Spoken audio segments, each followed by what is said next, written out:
Although they didn't write the Bible, the Protestant and Catholic churches brought the world the Bible, and the Catholic Church did kill Martin Luther and William Tyndale for publishing the first fully translated English version of the Bible called the Geneva Bible, which included books like the books of Ezra and the Apocrypha, which the Catholic Church didn't want included.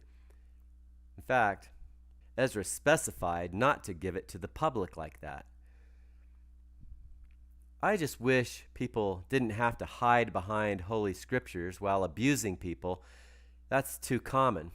And the Catholic Church was the first to use the cross as the symbol of their faith, which most other Christian churches have also adopted, at least those who've broken off from the Catholic Church. And most Christians don't already know this, especially members of the early Catholic Church, because they weren't allowed to read the Scriptures. Since nature seeks balance, it was perfect poetic justice for the Protestant Reformation to then make the Bible the number one authority and support everyone reading and interpreting Scripture on their own. The attitude the Catholic Church held didn't change until the mid-20th century. Sometimes it takes a long time for us to separate fact from fiction, and neither Christ nor his apostles ever passed out any crosses as either a way of carrying their cross or a symbol of such, or as a symbol of their faith. Crucifixions were being done prior to Christ. Matthew chapter 10, verse 38, Christ said, "And he that taketh not his cross, and followeth after me, is not worthy of me." The taking of our cross is not done by carrying a physical cross or wearing one on a necklace, but this is a metaphor or symbolic for the life we live. What greater symbol of our faith than the life we live? The laws of empowerment supports this position. The physical cross itself does nothing more for faith than any other statue or image. Same principle. The Catholic Church has been accused of sanitizing the Scriptures and developing the versions of the Bible we have today. They didn't want anyone who wasn't a monk or priest to study and interpret the Scripture, let alone any woman to be able to interpret it, even after the Bible was published. I'd like to see more books by prophetesses like Ruth in the Old Testament or Mary in the New Testament. I wonder if some of their books were burned. I know some amazingly spiritually gifted women. It turns out that 80% of the membership of the Catholic Church in its beginnings were women, and the ceremonies were originally performed by women. We can gather those facts by the cemeteries, by who was buried, and the artwork in those cemeteries showing women doing the ceremonies. Nature seeks balance. Some of the men may have done what they did out of fear and then taken things way too far.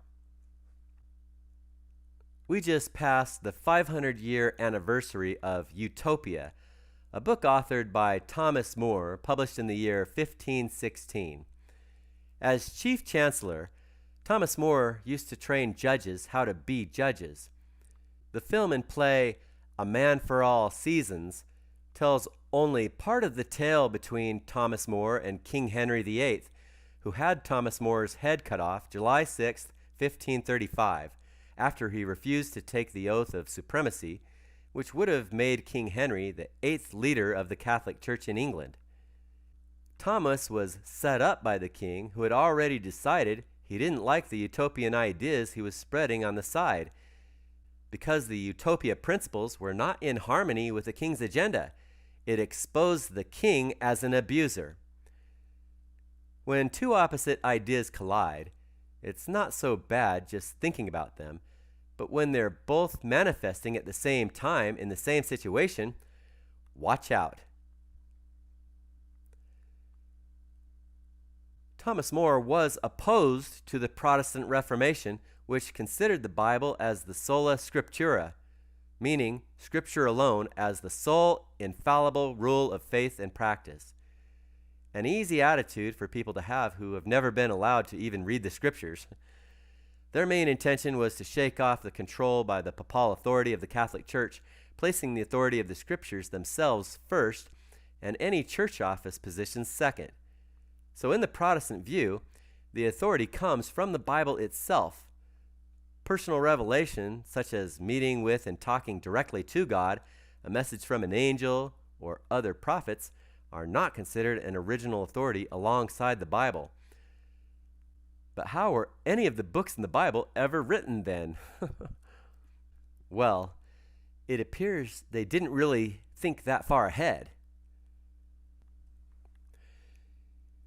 It's easy to see why Thomas More was opposed to the Protestant Reformation, with everyone's heads being cut off, and he had his head cut off anyway. It's easy to see why Martin Luther and William Tyndale were killed for publishing the Geneva Bible alone, when they included books the Catholic Church didn't want included, let alone for teaching the theology that their new version, the Geneva Bible, in itself possessed greater authority than the Catholic Church. So Protestants have had their struggles for the lack of any central leadership when it comes to the interpretation of the Scriptures, and have had many breakoffs, such as Baptists. This further explains why some took things a step further with the belief that God no longer directs people to write Scripture.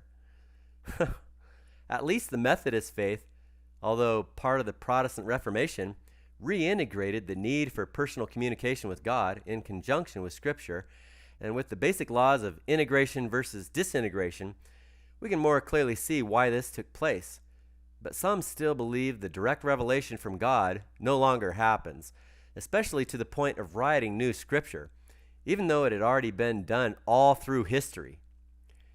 This is one of the reasons why Joseph Smith was killed, and his story says he met God the Father and Jesus Christ as two distinct beings. The Father only introduced Christ, who led the conversation from then on, which really went against the 3-in-1 theory that every other Christian church at the time were still teaching, who were breakoffs of the Catholic Church.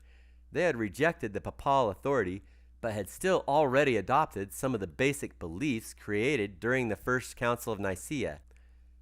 I still think everything happens for a reason. This is just to show how we're able to learn so many great things from each lineage and better understand both sides of each story, why each has taken the position they have taken on things. And the laws of empowerment have been in effect as laws of nature within every lineage from the start. The way you look at world history will never be the same again, because now you're able to see it through the laws of empowerment. The laws of empowerment should be taught as early as possible. Future parents can now even learn how to effortlessly integrate awareness of these basic principles with the prenatal empowerment protocol. Our next generation will be the most empowered generation we've ever seen. The Rosicrucians have had an integrative approach with science and ancient mystic wisdom. Rosicrucians have had their strengths when it comes to keeping records. They are major record keepers. According to legend, since the Templars were basically given an extermination order, they had to have somewhere to hide. So they did it through Masonry. Early Masonry was a fraternity which held the tricks of the trade of stonemasonry, insider secrets not shared outside their group. Sometimes tricks of the trade are kept secret out of fear, such as the fear of having to work twice as hard to keep up with our neighbor, which is a social disorder when we consider that we're supposed to be empowering each other and lifting each other up. Yet that's just one principle, and other laws of nature are also at play. Laws of nature also require us to show our commitment, preparedness, support, reciprocation, and teamwork. And since money is a measurement of our life force energy in exchange, what better purpose than to support those who are empowering you? If we're serious about empowering the planet, it's the only way we'll reach them. Remember, where much is given, much is expected. If your excuse is that you don't have money, you have not received the fruits of putting the principles of Matthew chapter 25 into practice. Prepare, make money, and share. Most people who have hang-ups with money have similar attitude problems as seen in Matthew chapter 25.